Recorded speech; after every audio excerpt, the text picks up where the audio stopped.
Hi there, my name is Michelle. I'm an Uber driver. I'm here to talk about some crazy experiences I've had to deal with being an Uber driver. First, I want to call this the Uber masturbator slash ejaculator. I had this rider, his name is Micah. I picked him up from his apartment. I live in Springfield, Illinois. All right. Hey, you guys, how are you doing? So, about 5 minutes after I picked this dude up, it started snowing. Kind of hard. All right. So, I heard this guy ask me a question. I wasn't paying attention. So, because I was paying attention to the road, so I'm like, what? So, he said the word, whatever he was saying, he said it again. I'm like, what?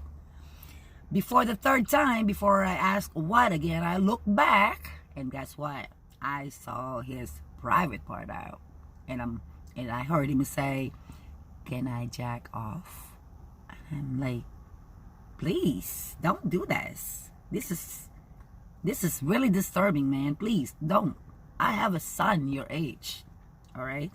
After I said that, I decided to totally ignore him because it was snowing. You know, I have to pay attention to the road anyway. So, about 2 minutes before we got to his work, which is Hy-Vee, he said, "Michelle, can I have a napkin? I'm good now." I looked away. I looked out the window. I tried for the rider not to see how disgusted I feel, right? And I'm like, this motherfucker did it anyways, even after I asked him not to do it. But I had to compose myself. In my thinking, okay, Michelle, what you need to do is calm down. You only got a few minutes left. You do not want to get killed. This dude has a backpack. He could have had a gun. He could have had a knife. He could have choked you from behind. So I was nice. I was calm. I didn't scream at him, although I should have. So anyway, 2 days before this, I cleaned my car with some car wipes. Okay, during my break, I was slow. So the same dirty wipes that I had used, I placed it in the same bag with the clean wipes. So I told him, if you reach over the trunk, you're gonna see some dirty wipes. Okay. So when I saw him turn around through my mirror, I looked in the mirror and I was gagging when I saw that he picked the dirty wipe off the bag to clean his cum. How fucking nasty, right? About a minute before we got to his work, he said, "Michelle, what do you want me to do with this?"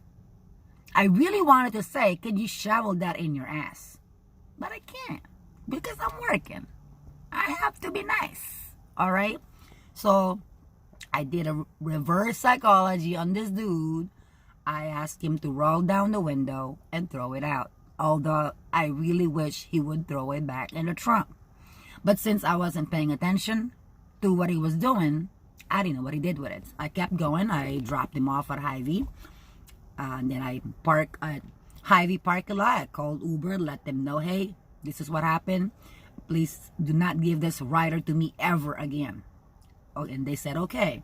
I came home about 2 hours later. It hit me, the severity of this whole thing. And I'm like, shoot, I better call the police. I'm thinking, if this guy, okay, this guy, he thinks he got away with it.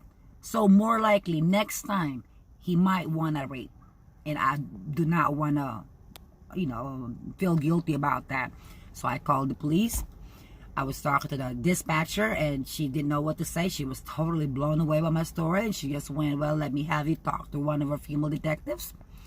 And the cop was the same way. She was like, "I don't know what to say. You mean to say you picked up this dude from his apartment and on his way to work, he asked you if he can jack off and you said no, and then he did it anyways? And he actually ejaculated and left a stain on your seat?"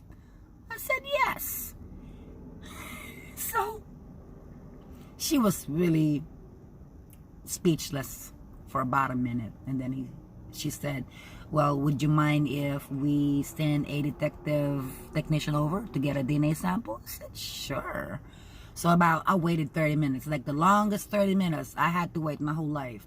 And as soon as this lady detective showed up, I was tripping when I saw that I know this woman. I know this cop. So she went, Michelle, come on, really? What are the chances I'm actually going to find a semen stain in your seat? And I'm like, very likely.